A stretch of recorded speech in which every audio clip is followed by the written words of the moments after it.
या ठिकाणी जर आपण पाहिलं तर 29 महानगरपालिकांच्या निवडणुका जाहीर झालेल्या आहेत. तर त्याचा कार्यक्रम जाहीर झालेला आहे. 15 तारखेला मतदान होणार आहे, तर 16 तारखेला मतमोजणी होणार आहे, निकाल लागणार आहे. थेट जाऊयात पिंपरी चिंचवडमध्ये. सौरभ, पिंपरी चिंचवडवरून आपले प्रतिनिधी निलेश खरमाळे आपल्या सोबत आहेत. तर निलेश, पिंपरी चिंचवडमध्ये राष्ट्रवादीची सुद्धा ताकद आहे, भाजपची सुद्धा तिथे ताकद वाढलेली आहे आणि तिथे आम्ही राष्ट्रवादी आणि भाजप वेगवेगळे लढण्याची शक्यता आहे असं फडणवीस म्हटलेले आहेत.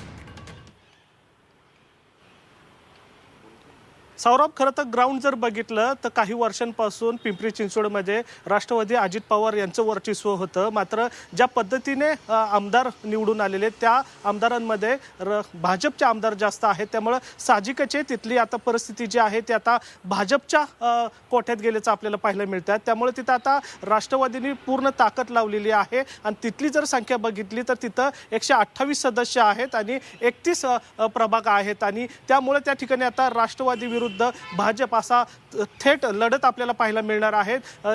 काही वेळापूर्वी राज्याचे मुख्यमंत्री देवेंद्र फडणवीस यांनीही त्या ठिकाणी नमूद केलं होतं की काही ठिकाणी म्हणजे पुणे आणि पिंपरी चिंचवडमध्ये आम्ही मैत्रीपूर्व लढत त्या ठिकाणी लढतोय. मात्र वास्तविक जर बघितलं तर त्या ठिकाणी युतीमध्ये अनबेल असल्याचं पाहायला मिळत आहे. त्यामुळं राष्ट्रवादीचे उमेदवार आणि भाजपचे उमेदवार हे थेट लढत या ठिकाणी पाहायला मिळणार आहे. त्यामुळं राज्यात संपूर्ण जर बघितलं तर राज्याच्या युती जर कुठं होत नसेल तर ती पिंपरी चिंचवड आणि पुण्यामध्ये युती न होणार असल्याचे चित्र या ठिकाणी पाहायला मिळतात. अर्थात अजून काही जे उमेदवार आहेत त्याची जाहीर झालेली नाहीये. मात्र या ठिकाणी सरळ जर बघितलं तर पिंपरी चिंचवड महानगरपालिकेमध्ये भाजप विरुद्ध राष्ट्रवादी अशी थेट लढत पाहायला मिळणार आहे. कारण दोन्ही पक्षाचे जे उमेदवार आहेत त्यांनी आपली ताकद जी आहे ती आता तिथं प्रतिष्ठेची बनवलेली आहे. त्यामुळं या निवडणुकीमध्ये आता अजित पवार विरुद्ध देवेंद्र फडणवीस असा सरळ लढत जी आहे ती आता पिंपरी चिंचवड परिसर महानगरपालिकेमध्ये आपल्याला पाहायला मिळेल. निलेश, तुम्ही सोबत राहा. तर राज्यात महापालिका निवडणुकांची घोषणा झालेली आहे.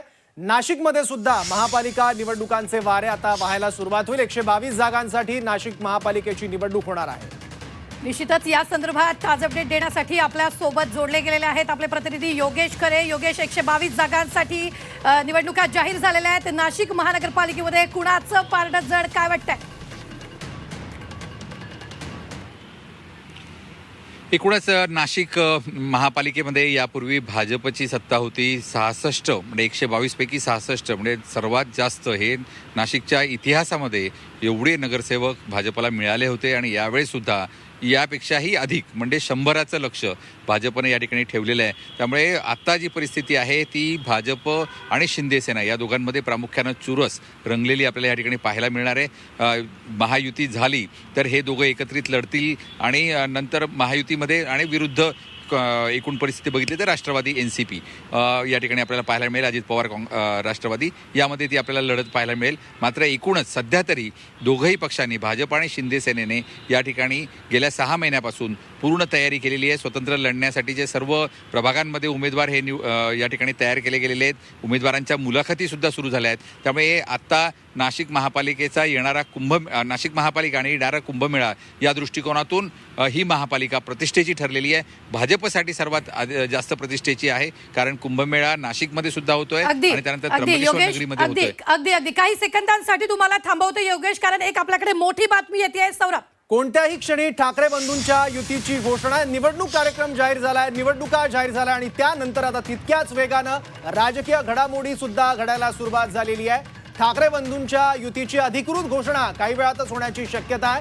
राज ठाकरे आणि उद्धव ठाकरे यांच्या युतीची चर्चा आहे. दोन्ही भावांनी तसेच संकेत सुद्धा दिलेला आहे.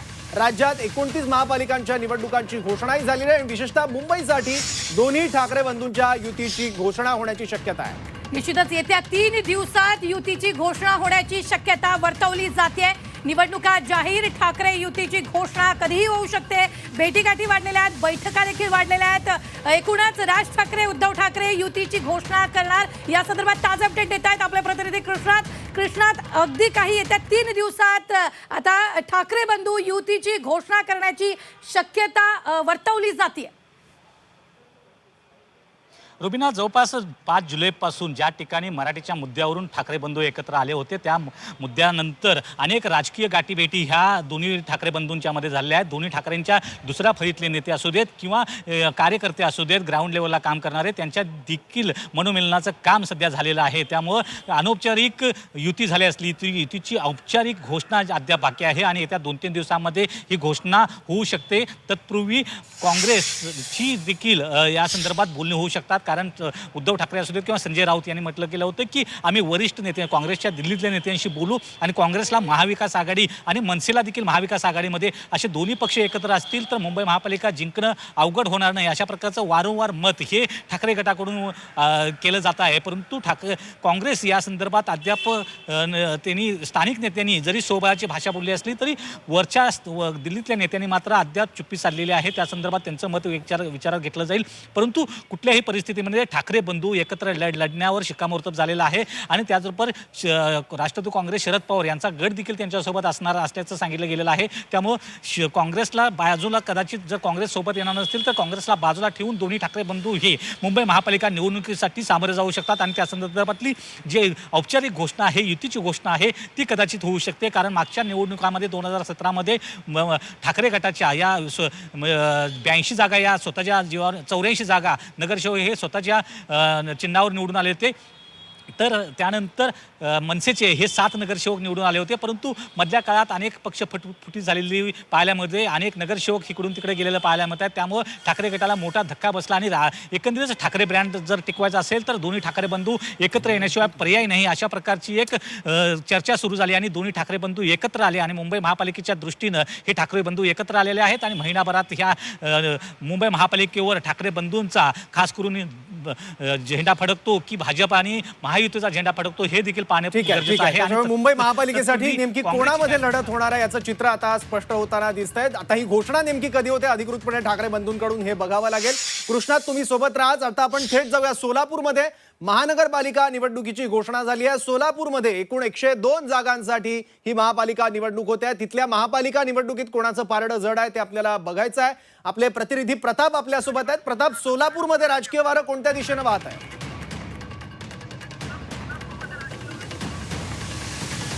नक्कीच आपण जर पाहिलं तर कोल्हापूर जिल्ह्यामध्ये कोल्हापूर महानगरपालिका आणि इचलकरंजी महानगरपालिका अशा 2 येतात. इचलकरंजी महानगरपालिका आता अस्तित्वात आलेली आहे, पण कोल्हापूर महानगरपालिकेची निवडणूक पाहिल्यानंतर यापूर्वीच्या निवडणुकीमध्ये काँग्रेस आणि राष्ट्रवादीचं निर्वाध सत्ता जी आहे ती या ठिकाणी पाहायला मिळालेली आहे. त्यामुळं ही सत्ता उलथवून लावायचं अशा प्रकारचं स्वप्न भाजपनं यापूर्वी सुद्धा या ठिकाणी आपण पाहतो की निवडणुकीच्या काळामध्ये घेतलेलं होतं, स्वप्न बाळगलं होतं, पण ते स्वप्न सत्यात साकारलं नव्हतं. पण दुसरी गोष्ट अशी आहे की आत्ताच्या घडीला काँग्रेस असेल किंवा भाजपा, शिवसेना आणि राष्ट्रवादी हे सर्वच पक्ष पूर्ण ताकदीनिशी या महानगरपालिकेच्या निवडणूक उतरतील. कारण आपण पाहतो की गेल्या अनेक दिवसापासून कार्यकर्ते जे नेते आहेत, स्थानिक नेते, ते या निवडणुकीची वाट बघत होते. कारण आपण पाहतो की गेल्या अनेक दिवसापासून, अनेक वर्षापासून या निवडणुका झालेल्या नाहीत. त्यामुळे नेत्यांची कसरत जी आहे त्या निवडणुकीच्या निमित्तानं पाहायला मिळणार आहे. कारण आपण पाहतो की एक प्रभागामध्ये 3-3, 4-4 उमेदवार असणार आहेत. अशा परिस्थितीत महायुती म्हणून एकत्र लढत असताना अनेक इच्छुकांचे